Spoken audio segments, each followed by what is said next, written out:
Now when you're attaching the legs, you want to make sure and get these bolts tight as you can. But before you tighten these bolts completely up, you want to put your bottom tray on first to make sure that your legs are square with the bottom tray.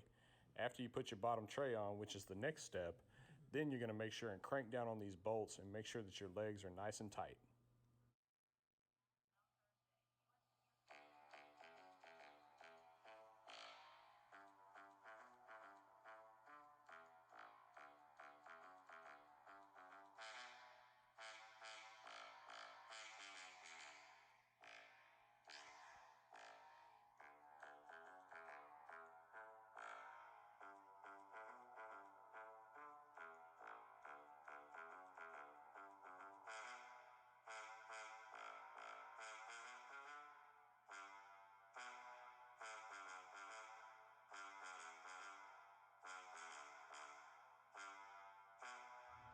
I think this is pretty cool. So this vent system right here, it's actually hooked to a sear and smoke lever, which I haven't installed it yet, but it's pretty cool because whenever you look at it, so this is going to be your smoke setting right here, and if you want to put some steaks on here, you open this baby up with the lever, and you can see that you're getting direct heat on your grill, which anybody knows that for the best steak, you want that high heat. So I thought this was pretty neat. So my first instinct whenever I open up this box alone, so it comes boxed up like this. My first instinct is, man, this thing is heavy. So just this box itself is probably about 15 or 20 pounds. And so you got your side grates and another side grate here. And these probably weigh about 3 to 4 pounds a piece. And then you got the big daddy here, the center grill. It's got that honeycomb pattern, and this thing is heavy duty. So I'm excited to get some steaks on this and see what it can do. So this is with the racks completely put in. You can see I'm a big guy, and you see how my hand kind of matches up to the size of this. The square inches of cooking space on here. So I've got two big racks of ribs that I'm going to cook on Thanksgiving, and then I'll probably take this rack out here because I have a turkey that I'm going to spatchcock, and I'm going to throw that turkey on there right there in the center. So man, that's a lot of area to cook on. I only have a family of 3, so I won't be using all this space, but like I said at the beginning of the video, it's better to have a little too much space than not enough, right? All right, so I got it put together. It took about an hour and 45 minutes. Of course, I had a couple different things I was working on. This is what it looks like when it's put together.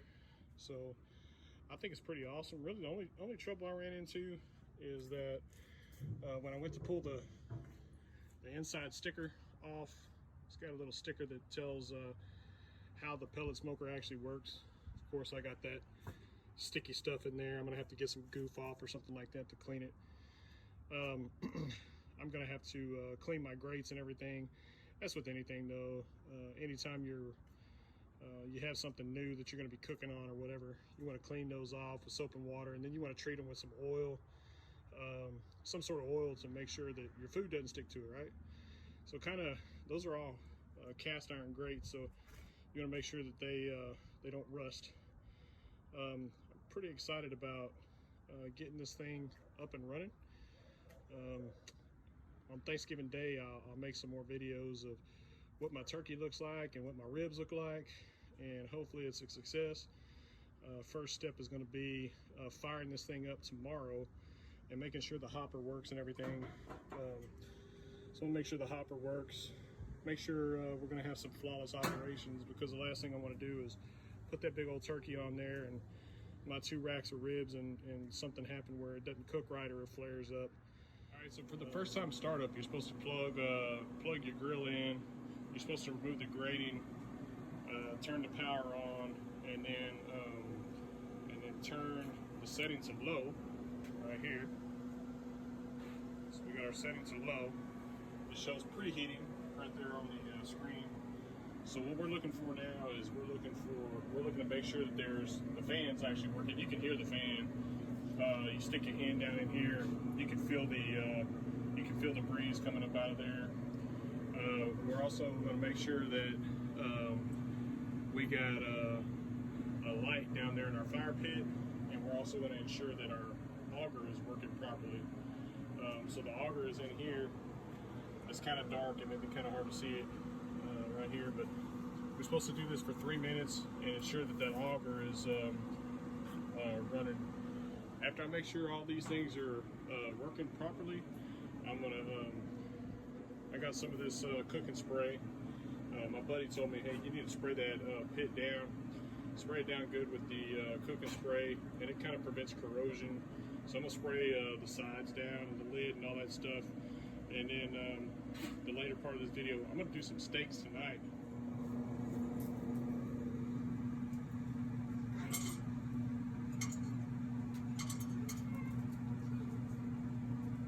So I'm letting this Oklahoma Joe smoke up a little bit. You can see I got my T-bones there. You can see here how quick the temperature's rising. I went ahead and threw my zucchini squash on there. There's some zucchinis on there. I'm gonna go ahead and get those cooking because it's not gonna take my steaks very long at all. So I just hit 500 degrees on my old Oklahoma Joe here. Kind of doing this with one hand while I record here. I'm gonna go ahead and throw these steaks on. I usually do my steaks, I flip them.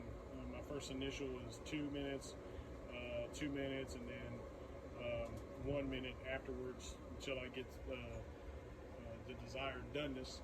One thing I wanted to point out, if you can't see down here, that's where the ashes collect. It's glowing red, so you definitely don't want to touch that. If you're in the process of cooking anything, this sucker is putting out some heat. So what I'm going to do is I'm going to throw this lid on and throw these steaks on as quick as I can to keep from losing some heat. So bear with me. You can see this baby is putting out some heat here.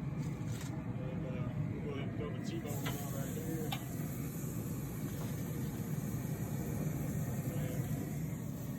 And get the bed shut back. Start the timer here.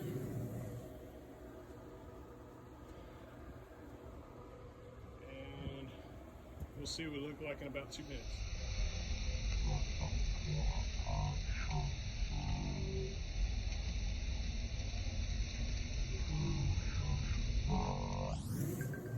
I'm going to turn the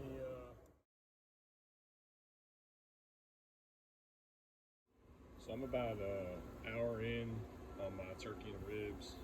Got up early this morning and put them on. So this is looks like the pellet smoker is keeping a pretty good temperature. I gotta say that 250.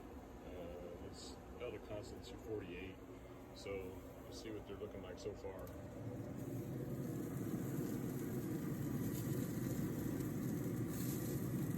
Looking pretty good. Pretty good. All right, so it's I just hit the 3-hour mark, and so I wrapped up my ribs here. I threw my dirty rice in the pan and put my turkey on top of here. So far so good, man. This thing's keeping a good even temperature. I'm really excited. This turkey seems like it's going to be pretty moist. So I'm excited to see what it's going to taste like. And also the ribs too. So I'll show you guys the finished product here in a second.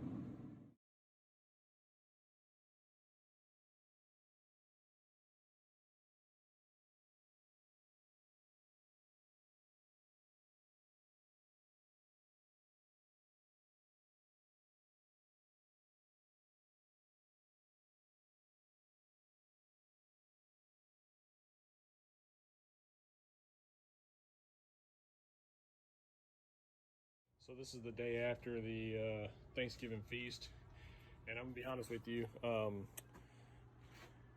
The ribs and the turkey were a success.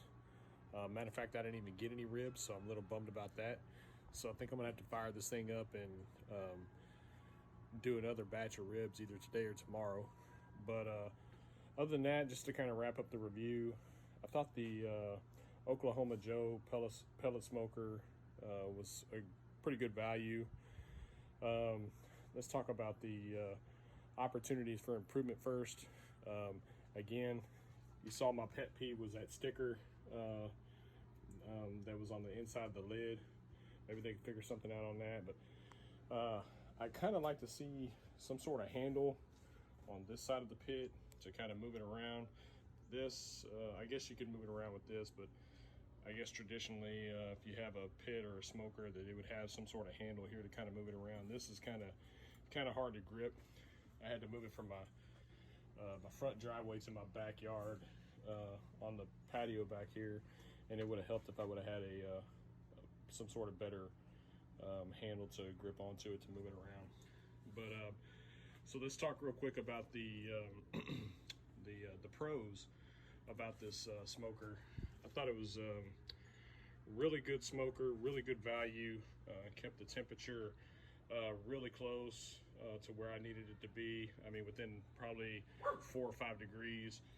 The interface of the controls and the screen with the actual readout of the thermometer, very, very good. One thing I like about it, and I'll roll this around here where you can kind of see it. You see there's a handle right here. So when you're done with the pellets, all you have to do is put your little bucket down here. Of course, you have to have the lid off. You pull this handle right here, and it empties out all your pellets, so they're not just sitting in there and getting moisture and getting stale or whatever. So I thought that was really good too. Another pro that I thought was awesome was the sear and smoke lever right here. The sear option, whenever I did my steaks, made some awesome steaks. Really high heat. I was able to get those steaks on and off within about 5 minutes. One other pro, good quality construction. The grates are really good. Plenty of space. I'm thinking I'm gonna be able to put at least. We've already decided that the family wants me to cook ribs for Christmas, so I'm looking at probably 2, 4, 6, 8 racks of ribs on this big old pellet grill. So that'll knock those out pretty quick. So anyway, like I said, I'm not a professional reviewer or anything. I just bought this. I bought this Oklahoma Joe's new, and I thought that I'd do a review and throw it on YouTube for anybody who's kind of debating which pellet smoker to get. I thought this was really good. Again, I kind of researched the Traegers, the Pit Boss, the Rectex. Obviously, they're kind of up and down the scale when it comes to price. But for $5.99 at Lowe's, I think this was a really good value. I'm really happy with my purchase. So thanks for watching. Hope this helps you choose which pellet grill you're going to get. And good luck.